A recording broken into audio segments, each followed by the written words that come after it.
मेरे चाहने और मेरे सुनने वालों को मेरा सलाम। आप YouTube चैनल देख रहे हैं। मेरा नाम मिर्जा जैदी है and I am the CEO of rocks construction and marketing agency.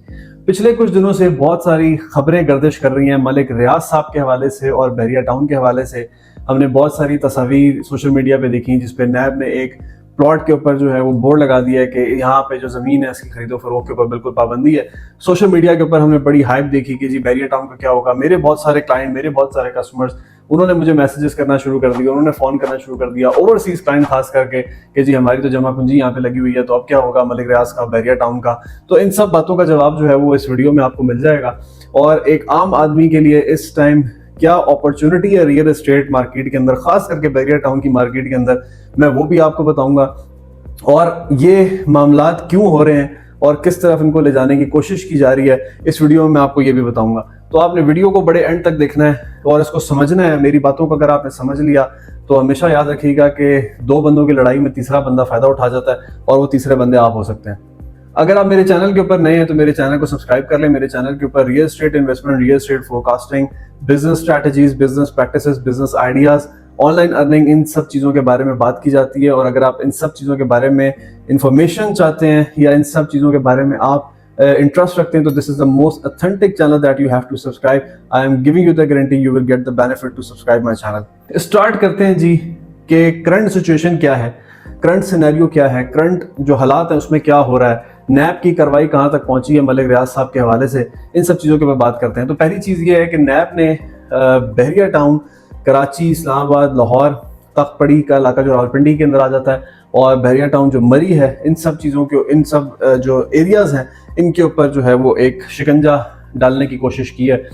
Bahria town phase 8 के एक F3 ब्लॉक के अंदर एक प्लॉट के ऊपर एक बोर्ड लगाया गया है जिसके ऊपर क्लियर लफ्जों में लिखा गया है कि जी इस जगह की किसी किस्म की भी सेल परचेज के ऊपर जो है वो पाबंदी है।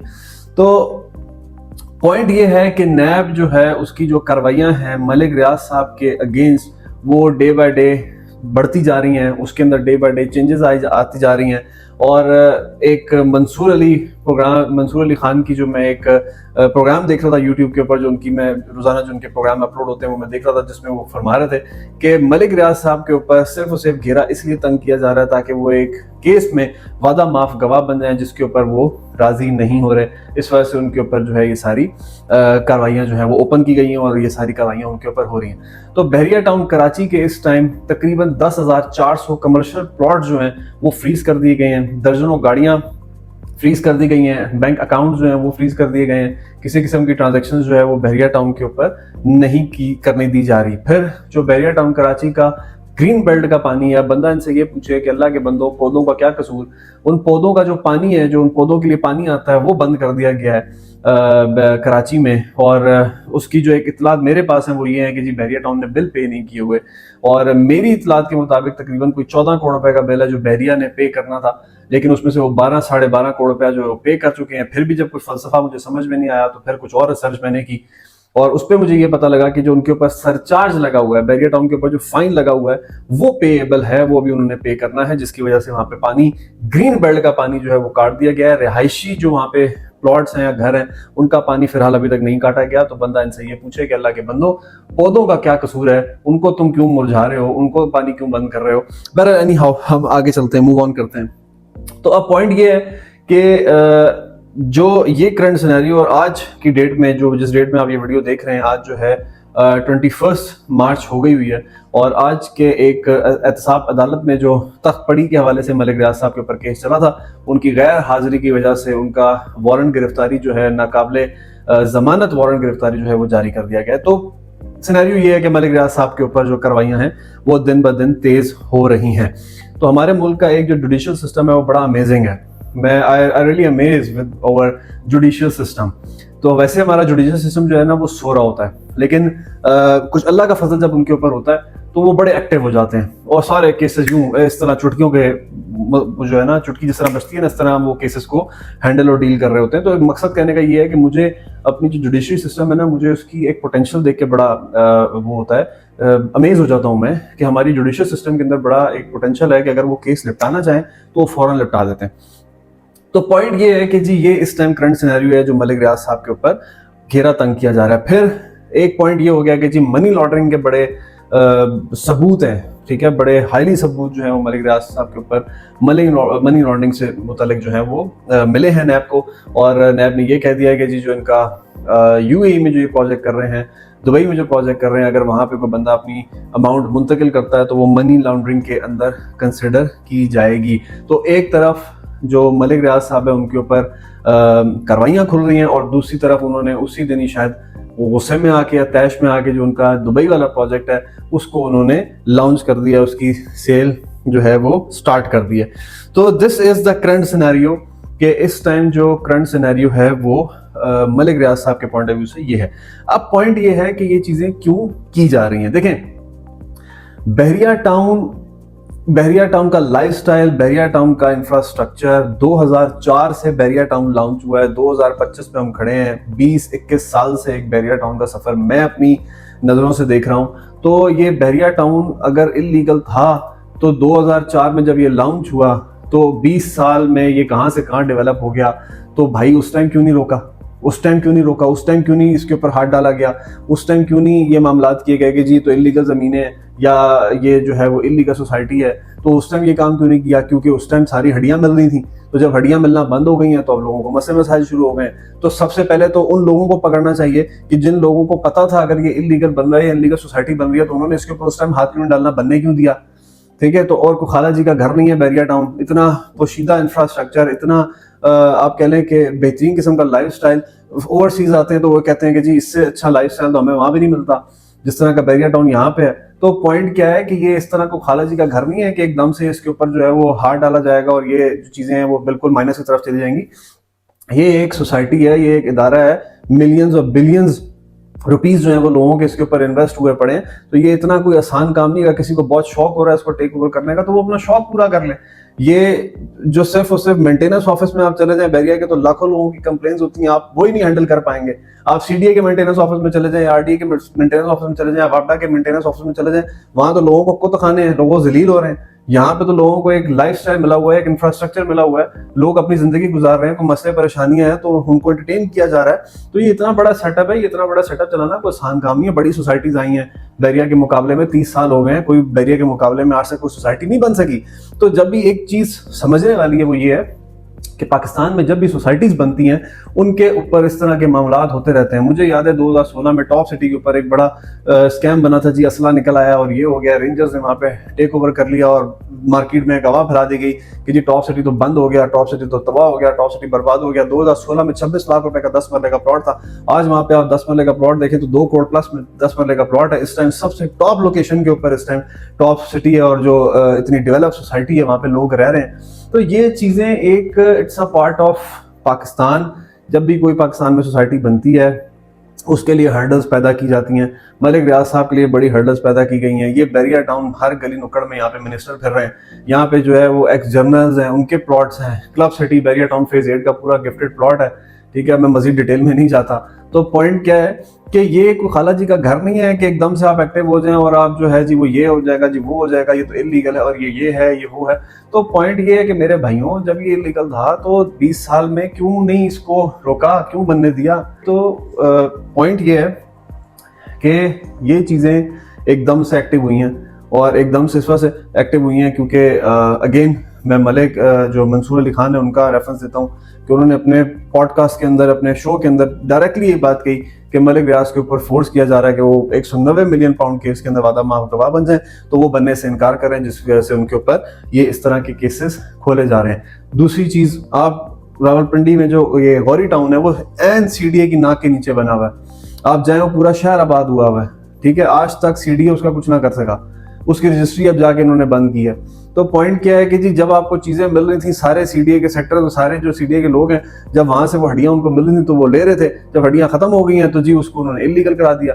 तो मकसद कहने का ये कि पूरे शहर आबाद हुए हैं, वहां पे लोगों ने सरमायाकारी की हुई है।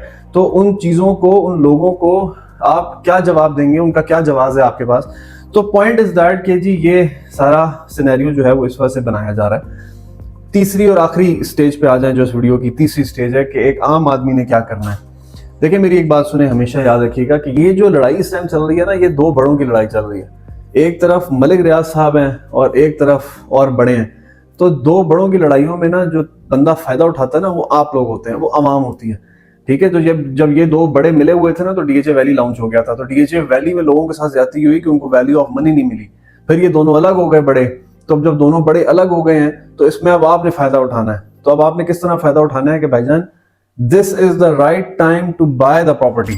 ठीक है, कहीं नहीं जा रहा बैरियर टाउन, कहीं नहीं जाता मलिक रियाज, सब कुछ इधर ही होना है, सब ऐसे ही होना है। 20-25 साल हमें हो गए इस मार्केट के अंदर देखते हुए, कभी कुछ ऐसा कुछ नहीं हो सकता हुआ। मुझे अच्छे तरीके से याद है कि जो बैरियर टाउन फेज 8 की जो सफारी वैलीज हैं, जिसके अंदर Ali block, Abu Bakr block, Usman block, Umar block आता है, एक टाइम के ऊपर यहाँ पे गैस के कनेक्शन जो है वो खत्म कर दिए गए कि जी इस वजह से कि जी लिटिगेशन की जमीनें हैं, वो कुछ अरसे में विद इन 2-3 मंथ्स बैरियर के पास, क्योंकि पूरा पेपर वर्क मौजूद है, वो ऐसा नहीं है कि सब सोसाइटीज ऐसी बन गई है, पेपर वर्क मौजूद है, उस पेपर वर्क के ऊपर उन्होंने फाइट करके उस केस को विन किया और वो गैस के कनेक्शन दोबारा ओपन हो गए।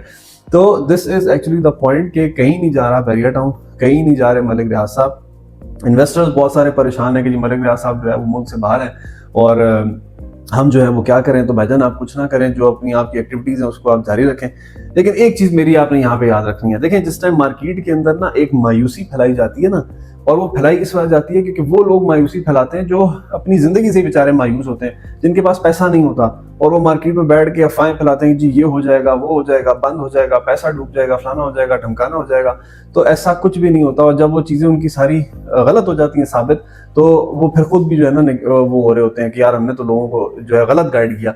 तो पॉइंट ये है कि जिसके पास पैसा नहीं है उसके लिए मायूसी है, जिसके पास पैसा है right time to buy the property. अभी चीजें माइनस की तरफ गई हुई हैं, मजीद इन खबरों की वजह से माइनस में जाएंगी।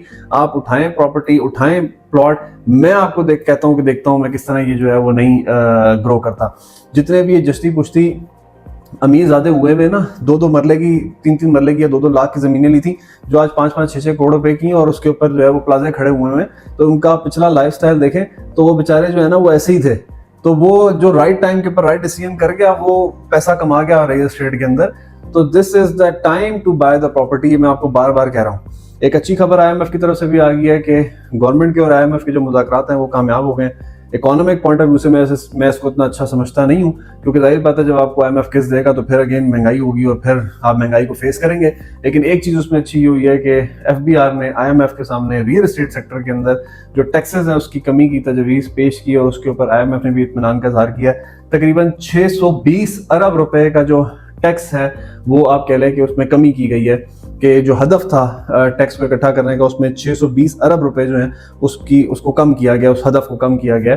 तो आने वाले टाइम के ऊपर अगेन मैं बार बार कहता रहा हूँ कि तकरीबन मई जून तक आपको रियल एस्टेट सेक्टर के अंदर कुछ हलचल टैक्सेस के हवाले से नजर आएगी, और मुझे उम्मीद है कि जून में जो टैक्सेस हैं वो कुछ ना कुछ रिवाइज होंगे, क्योंकि IMF ने भी एक इत्मीनान का इज़हार किया है कि जी रियल एस्टेट सेक्टर के अंदर पाकिस्तान में टैक्सेस जो है वो रिवाइज होने चाहिए। तो एक अच्छी खबर है ये आप लोगों के लिए, एंड यूजर के लिए खास करके, कि आपने अगर घर बनाना है और आपने कोई प्रॉपर्टी लेनी है, को प्लॉट लेना है, तो this is the very right time to purchase the plot. अगर इस टाइम थोड़े से टैक्सेस ज्यादा हैं तो टैक्सेस पे करके आप अपनी प्रॉपर्टी को बाय करें। कल को जब टैक्सेस माइनस होंगे तो ऑटोमेटिकली प्रॉपर्टी की प्राइस इंक्रीज होगी। जब प्रॉपर्टी की प्राइस इंक्रीज होगी तो आपको उसमें मुनाफा होगा।